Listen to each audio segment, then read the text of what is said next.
Video के अंदर बात करेंगे एक बहुत ही महत्वपूर्ण चैप्टर की जो आपके सभी टीचिंग एग्जाम में देखने को मिलता है और जिन बच्चों का सीटेट और यूपीटेट का एग्जाम है उनके लिए तो बहुत ही महत्वपूर्ण है क्योंकि आपके एग्जाम में लगभग 1 नंबर का क्वेश्चन यहां से जरूर देखने को मिल जाता है। ठीक है, इसलिए इतना महत्वपूर्ण चैप्टर है, इसके आगे वेरी वेरी इंपॉर्टेंट लगा लेना।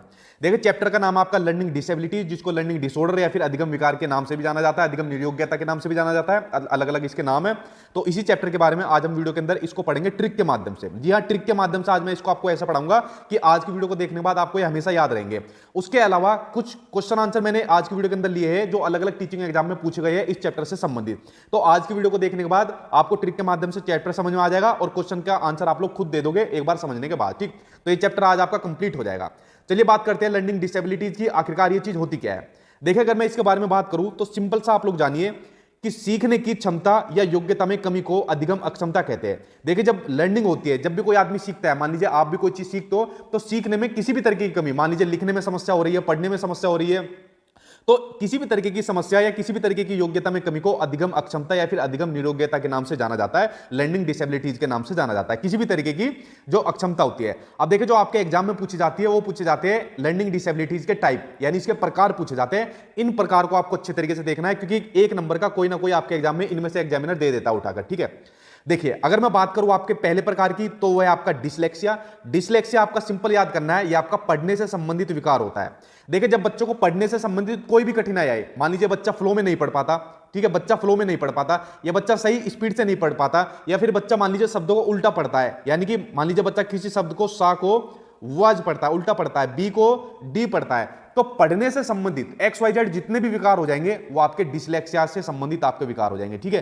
सिर्फ सीधा याद कर लेना, पठन से यानी कि पढ़ने से, रीडिंग से संबंधित आपके जितने भी विकार होंगे वो आपके डिसलेक्सिया से संबंधित हो जाएंगे। ठीक, चलिए देखते हैं अब आपका दूसरा विकार। दूसरा विकार आपका दिया हुआ है डिस्ग्राफिया। देखिए डिस्ग्राफिया के अंदर क्या आ रहा है, ग्राफ, और ग्राफ के अंदर क्या करते हैं, ग्राफ के ऊपर हम लोग लिखते हैं, तो लिखने से संबंधित जितने भी विकार होंगे वो आएंगे आपके डिस्ग्राफिया के अंतर्गत। ठीक, जैसे वहां पर बच्चा सा को वाज पढ़ता है, अब यहां पर सा को वाज लिखता है, वहां पर पढ़ने का है, यहां पर लिखने का है, कंफ्यूज मत हो जाना। ठीक है, बी को डी लिख देता है, उल्टा लिख देता है, या फिर उसके लिखने में, उसके लेखन में सफाई नहीं मिलती। ठीक है, बहुत सफाई नहीं मिलती उसके लेखन में। लिखने से संबंधित जितने भी विकार हो जाएंगे वो आपके डिस्ग्राफिया आ जाएंगे। और सिंपल सी ट्रिक है इसके अंदर, डिस्ग्राफिया के अंदर ग्राफ आ रहा है और ग्राफ के अंदर क्या होता है, ग्राफ के ऊपर लिखा जाता है। ठीक, तो दूसरा विकार आपका हो गया। अगला देखते हैं तीसरा विकार। तीसरा विकार आपका डिसकैलकुलिया। कैलकुलिया के अंदर किसकी साउंड आ रही है, ये कैलकुलेटर की साउंड आ रही है। और देखिए कैलकुलेटर पर बेसिकली काम क्या करते हैं, कैलकुलेटर पर हम कैलकुलेशन का काम करते हैं। तो गणितीय गणना से संबंधित जितने भी विकार होंगे, यानी मैथमेटिक्स से संबंधित जितने भी विकार होंगे वो आपके डिसकैलकुलिया के अंतर्गत आएंगे। ठीक, जैसा मान लीजिए कोई बच्चा नंबर्स में किसी को दिक्कत होती है, किसी को न्यूमेरिकल में दिक्कत होती है, किसी को कंसेप्ट में दिक्कत होती है, थ्योरम में दिक्कत होती है, तो जितने भी तरीके के गणित से संबंधित विकार होंगे, कैलकुलेशन से संबंधित विकार होंगे, वो सभी विकार आपके डिसकैलकुलिया के अंतर्गत आएंगे। ठीक, और डिसकैलकुलिया के अंतर्गत कैलकुलिया की आपकी कैलकुलेटर की साउंड आ रही है, सिंपल समझ जाना, कैलकुलेटर मतलब कैलकुलेशन करना। ठीक, ये आपकी तीसरी ट्रिक हो गई। उसके अलावा अगला विकार आपका डिस्मोर्फिया। अब देखिए डिस्मोर्फिया के अंतर्गत क्या होता है, डिस्मोर्फिया के अंदर आ रहा है आपका मोर। ठीक, डिस्मोर्फिया के अंदर आ रहा है आपका मोर। अब डिस्मोर्फिया के अंदर क्या होती है, भ्रम वाली स्थिति हो जाती है। भ्रम वाली स्थिति क्या हो जाती है, जो बॉडी की जो शेप होती है उसमें बच्चा अंतर नहीं कर पाता। वो कैसे, मान लीजिए बच्चे ने एक तरफ मोर देखा, एक तरफ मुर्गा देखा, अब बच्चों को क्या लगा, यार दोनों दिखने में तो एक जैसे ही लग रहे हैं, यानी जो उनकी बॉडी की जो शेप है उसमें वो अंतर नहीं कर पा रहा, भ्रम की स्थिति में, कंफ्यूजन की स्थिति में है कि इनमें मोर कौन सा है और इनमें मुर्गा कौन सा है। ठीक, तो इस तरीके से जो आपकी बॉडी शेप की भ्रम वाली स्थिति होती है वो होती है आपकी डिस्मोर्फिया। और डिस्मोर्फिया के अंदर मोर आ रहा है तो मोर और मुर्गा समझ जाना आप लोग, इनके अंदर बच्चा कंफ्यूज हो जाता है, भ्रम की स्थिति में हो जाता है। अगर मैं अगले विकार की बात करूं तो अगला विकार आपका डिस्फेजिया। डिस्फेजिया होता है आपका बोलने से संबंधित विकार या फिर आपका भाषा से संबंधित जो विकार होता है वो होता है आपका डिस्फेजिया। अब देखिए डिस्फेजिया के अंदर क्या साउंड आ रही है, डिस्फेजिया यानी फंसने की साउंड आ रही है, यानी जब बोलते टाइम आदमी फंस जाता है, अपने विचारों को व्यक्त नहीं कर पाता, अपनी भाषा को व्यक्त नहीं कर पाता। जैसे फॉर एग्जांपल ये बच्चे अपने पापा से बात करना चाहती है फोन पर, लेकिन अपने विचारों को कह नहीं पाते कि पापा आज ये बात हुई, आज ये काम हुआ, मैं ये वो जितनी भी XYZ है। तो बोलने से संबंधित या फिर भाषा से संबंधित जितने भी विकार होंगे वो आपके डिस्फेजिया के अंतर्गत आ जाएंगे। और डिस्फेजिया के अंदर आ रहा है फंस, यानी बोलते टाइम जो आदमी फंस गया या कोई भी फंस गया तो समझ जाना आपका डिस्फेजिया हो जाएगा। ठीक है, अपनी भाषा में ही फंस गया, जो सही से व्यक्त नहीं कर पा रहा अपने विचारों को। अगर मैं अगले विकार की बात करूं तो अगला विकार है आपका डिस्प्रेक्सिया। तो डिस्प्रेक्सिया होता है आपका शारीरिक कौशल से संबंधित जो विकार होता है, ठीक है।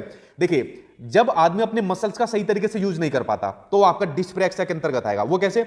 मान लीजिए ये वाली बॉल इस बच्चे की तरफ फेंकी इसको पकड़ने के लिए, तो बच्चे के हाथ की मूवमेंट कैसे होनी चाहिए थी, मसल्स कैसे होनी चाहिए, इसको पकड़ने वाली होनी चाहिए थी, बच्चे ने कर रखे उल्टे, ठीक है। आपको एक एग्जांपल दे रहा हूं मैं आपको। तो यहां पर क्या काम हो रहा है, बच्चा अपने मसल्स का सही तरीके से यूज नहीं कर पा रहा। अब मान लीजिए इस फुटबॉल को बच्चे को किक मारनी थी और पैर की उसने ऐसी किक मारी कि बॉल को ना लगकर बॉल के ऊपर लगे और बच्चा गिर गया, ठीक है। आपने देखा होगा कुछ बच्चे जो होते हैं तो वो सही से खाना नहीं खा पाते, खाना खाते तो अपने कपड़ों पर खाना गिरा लेते हैं, ठीक है। तो जो भी आपके शारीरिक कौशल से संबंधित विकार होंगे, जो आपके मोटर स्किल से संबंधित विकार होंगे, वो आपके किसके अंतर्गत आएंगे, आपके डिस्प्रेक्सिया के अंतर्गत आएंगे, ठीक है। इसमें कोई भी बच्चा अपने मसल्स का, मांसपेशियों का सही से इस्तेमाल करना नहीं जान पाता। और डिस्प्रेक्सिया के अंदर देखिए पैर की साउंड आ रही है, तो जब बच्चा अपने हाथ पैरों का सही से यूज नहीं कर पाता, यानी अपने मसल्स का सही से यूज नहीं कर पाता, ठीक। तो ये आपका छठा विकार हो गया। और जितने भी विकार बता रहा हूं ना आपके, यही बार बार आपके एग्जाम में पूछे जाते हैं, बस इनको कर लेना और करने की जरूरत नहीं है। जो आपका सातवां विकार बचा, सातवां विकार आपका डिस्थीमिया। अब देखिए डिस्थीमिया के अंदर क्या साउंड आ रही है, डिस्थीमिया के अंदर साउंड आ रही है थीम की। अब जो आपका चैप्टर है, आपका अधिगम विकार वाला चैप्टर है, बेसिकली आपने 6 विकार अभी तक पढ़ लिए और सभी विकारों को पढ़ने के बाद इसकी थीम क्या निकली है। अगर किसी बच्चे को इतने विकार हो गए या कोई भी विकार हो गया तो वो बच्चा तनाव में आ जाएगा। तो तनाव से संबंधित जो विकार होता है वो आपका डिस्थीमिया के अंतर्गत आते हैं, ठीक है। छोटे बच्चों के साथ साथ बड़े बच्चे, जैसे आप लोग जो वीडियो देख रहे हो, आप लोग भी तनाव ले जाते हैं। कुछ बच्चे बहुत ज्यादा, मान लीजिए फेलियर किसको मिल जाता है, एग्जाम पास नहीं हो पाता है, कुछ भी चीज, तो तनाव के अंतर्गत अंदर आ जाते हैं, ठीक है। तो डिस्थीमिया आपका तनाव से संबंधित विकार आ जाएगा, जिसके अंदर आपको थीम याद करनी है। इस पूरे चैप्टर की थीम है आपकी तनाव की, ठीक। तो फ्रेंड्स 7 तरीके के महत्वपूर्ण आपके विकार थे, बार बार आपके एग्जाम में यही विकार पूछे जाते हैं। अब मैं इन विकार से संबंधित कुछ क्वेश्चन आंसर कराऊंगा जो आपके टीचिंग के अलग अलग एग्जाम में कई बार पूछे गए, ठीक है। और बहुत से क्वेश्चन तो ऐसे हैं जो बार बार रिपीट होते हैं। देखिए पहला क्वेश्चन पढ़ते हैं कि यदि एक स्टूडेंट को संख्याओं में यानी नंबर्स में और परिकलन में समस्या हो रही है, यानी कैलकुलेशन में समस्या हो रही है, तो उसमें असमर्थता हो सकती है, जिसका नाम है, देखिए आप लोग सिंपल समझिए, किसमें प्रॉब्लम हो रही है बच्चों को, नंबर्स में और कैलकुलेशन के अंदर। जो भी मैथ से संबंधित कुछ भी चीज होगी, चाहे नंबर की हो, चाहे कैलकुलेशन की हो, चाहे गणितीय गणनाओं की हो, XYZ कुछ भी चीज हो, तो आपका क्या बताया था मैंने, सिंपल सी साउंड है, किसकी साउंड आई आपकी, कैलकुलिया की, यानी डिसकैलकुलिया आ जाएगा। आंसर आपका सेकंड सही हो जाएगा, ठीक है। कैलकुलेटर की साउंड आ रही है यहां पर, ठीक है, तो आंसर आपका सेकंड सही हो जाएगा। कितने जल्दी देखिए आंसर निकला। अब दूसरा क्वेश्चन पढ़ते हैं। दूसरा क्वेश्चन आपका, एक बच्चा जो डैश से ग्रसित है, इसमें बताना क्या आएगा इस डैश के अंदर, वह सा को वाज, जो मैंने अभी आपको चीज बताई, और न्यूक्लियर को अनक्लियर में अंतर नहीं कर पाता, इन चीजों में अंतर नहीं कर पाता।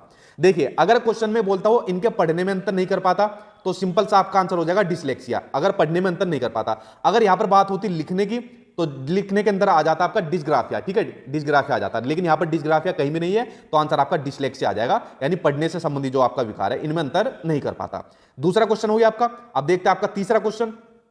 तीसरा क्वेश्चन आपका गतिक कौशल, ठीक है, मोटर स्किल्स की बात हो रही है, जो आपके शारीरिक कौशल से संबंधित जो विकार मैंने आपको बताया था, मोटर स्किल्स का बताया था, जिसमें बच्चा अपने मसल्स का यूज सही से नहीं कर पाता, वो कौन सा हो जाता है, तो वो जाएगा आपका डिस्प्रेक्सिया, यानी अपने हाथ पैर का सही इस्तेमाल नहीं कर पाता, जो चीज ट्रिक मैंने आपको बताई थी।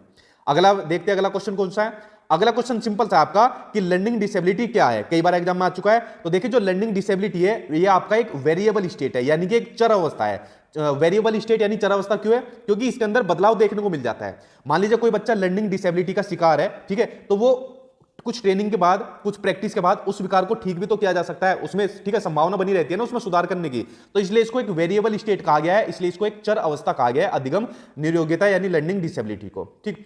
अगला क्वेश्चन देखिए, अगला क्वेश्चन कौन सा है।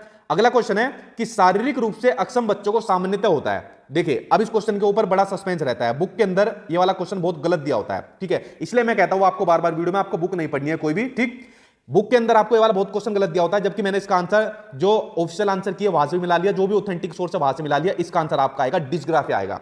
अब आप कहोगे सर डिस्ग्राफिया के अंदर तो ग्राफ आ रहा है, और ग्राफ आते आपने कहा था लेखन से संबंधित जो भी विकार होगा वो आपका डिस्ग्राफिया आएगा, ठीक।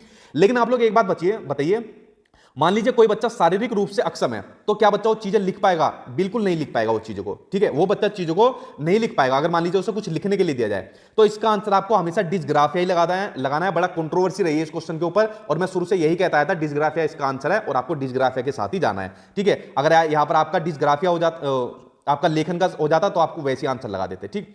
चलिए बढ़ते अब आपके नेक्स्ट क्वेश्चन की ओर। अगला क्वेश्चन देखते क्या दिया हुआ है। इसलिए मैंने कहा था, जैसे नोट्स के अंदर मैंने आपको जो क्वेश्चन आंसर भी प्रैक्टिस के लिए दिए, उसमें ऑफिशियल आंसर किस आपको आंसर मिला है, और बुक वाले क्या काम करते हैं, बुक वाले गलत देते हैं बहुत से क्वेश्चन आंसर, ये बच्चों को फेल कराने के लिए बहुत जिम्मेदार होते हैं, ठीक है। इसलिए मैं बुक वालों को कभी रिकमेंड नहीं करता कोई भी बुक बच्चों को। अगला क्वेश्चन आपका विकृत लिखावट, देखिए क्या बात आ गई, सीधा सा लिखावट आ गई, इंपेयर्ड हैंडराइटिंग की बात आ गई।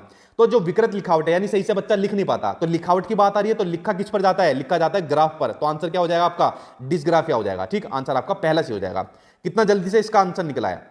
अगला क्वेश्चन आपका भाषा अवबोधन से संबंधित विकार कौन सा है, जो आपका लैंग्वेज से डिसऑर्डर है, ठीक है, जब बच्चा अपनी भाषा को सही तरीके से अव्यक्त नहीं कर पाता है, वो कौन सा विकार हो जाएगा आपका, वो जाएगा आपका अफेजिया हो जाएगा। कौन सा हो जाएगा आपका, अफेजिया हो जाएगा। अब आप कहोगे सर आपने तो डिस्फेजिया बताया था, आपने बताया था डिस्फेजिया, यहां पर अफेजिया दिया हुआ है। देखिए सिंपल सा समझना मेरी बात को, जो मैं आपसे कहने वाला हूं।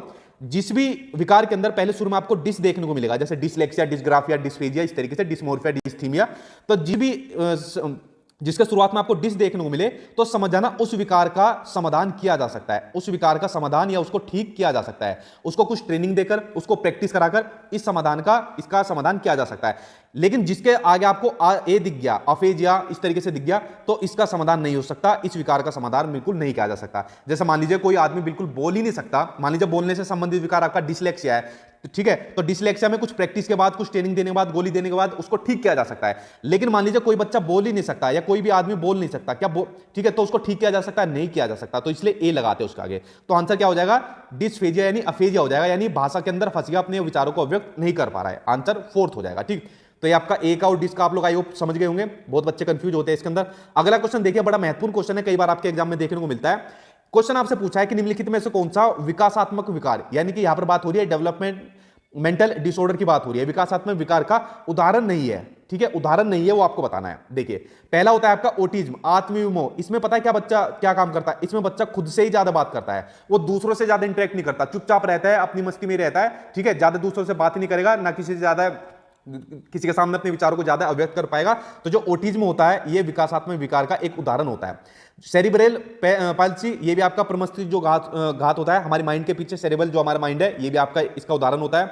उसके अलावा पोस्ट ट्रोमेटिक स्टेज आपका इसका उदाहरण नहीं है। देखिए पोस्ट ट्रोमेटिक स्टेज क्या होता है, जैसे मान लीजिए किसी व्यक्ति ने कोई भी बुरी घटना देख ली और बुरी घटना को वो भूल नहीं पा रहा, बुरी घटना को वो भूल नहीं पा रहा। जैसे आपने एक मूवी देखी होगी, मूवी का नाम है करण अर्जुन, मूवी का क्या नाम है, करण अर्जुन, शाहरुख खान और सलमान खान वाली मूवी। तो इनके पिछले जन्म में जो अमरीश पुरी होता है, जो ठाकुर बनते हैं, वो इनको मार देते हैं, तो इनको सपने में दिखते हैं कि हमको किस तरीके से मारा गया था, ठीक है। तो ये क्या है, ये बुरी घटना है जिसको भुला नहीं पाते, तो ये होता है पोस्ट ट्रोमेटिक स्ट्रेस। तो ये आपका विकासात्मक विकार का उदाहरण नहीं है, बाकी आपका पहला भी है, दूसरा भी है। उसके अलावा जो चौथा है वो भी आपका विकासात्मक विकार का उदाहरण है। देखिए बड़ा इंपॉर्टेंट है, अभी एक एग्जाम में इसकी फुल फॉर्म पूछी गई थी, कि पूछा गया था ADHD, इसकी फुल फॉर्म बताइए क्या है। सिंपल इसकी फुल फॉर्म पूछ लिया एग्जाम के अंदर, जस्ट मैंने आपको कराया था पिछले एग्जाम में जो तैयारी कराई थी बच्चे की। तो इसकी फुल फॉर्म होती है attention deficit hyper activity disorder. इसकी फुल फॉर्म को याद करना। होता क्या है ये, देखिए जिसके अंदर ये वाला विकार होता है ना, वो बच्चा कहीं भी एक जगह आपको टिका हुआ नहीं मिलेगा। अपने घर के अंदर आपने देखा होगा, कोई बच्चा आपको ऐसा मिलेगा, वो कभी इस जगह बैठा मिलेगा, कभी इस जगह मिलेगा, कभी अपने हाथ में कुछ चीज ले लेगा, कभी कुछ चीज ले लेगा। अगर आप उसके हाथ में मोबाइल दे दोगे, या उसके हाथ में मान लीजिए टीवी का रिमोट दे दिया आपने, तो बहुत जल्दी जल्दी इनको चलाएगा, इनके बटन को बहुत जल्दी जल्दी चलाएगा। क्यों, उसके अंदर बहुत एक्टिविटी देखने को मिलती है, हाइपर एक्टिविटी उसके अंदर देखने को मिलती है, ठीक है। तो इसलिए इसको attention deficit hyper activity disorder कहा गया है, जो बच्चा बहुत हाइपर एक्टिव होता है, ठीक है। तो आई होप आप लोग इसके बारे में जान गए होंगे, फोर्थ के बारे में बड़ा महत्वपूर्ण था। तो फ्रेंड्स देखिए वीडियो के थ्रू मैंने आपको बता दिया जितने भी अधिगम विकार आपके एग्जाम में पूछे जाते हैं, और आपके यही पूछे जाते हैं, इनसे बाहर नहीं पूछे जाते, और उनसे संबंधित क्वेश्चन आंसर भी मैंने आपके लिए करा दिए। तो आज आपका ये चैप्टर कंप्लीट हो गया। आई होप आपको ये वीडियो पसंद आई होगी, पसंद आए तो इसको लाइक कर देना, शेयर कर देना, और चैनल को सब्सक्राइब कर देना, ताकि जितना भी आपका महत्वपूर्ण मटेरियल है, चाहे आपका सीटेट का एग्जाम हो, यूपीटेट का हो, तो ऐसे ही मैं अपने यूट्यूब चैनल पर आपको तैयारी कराता रहूं। तो चैनल को सब्सक्राइब कर देना, ऐसा मटेरियल आपको और भी मिलता रहेगा। Thank you.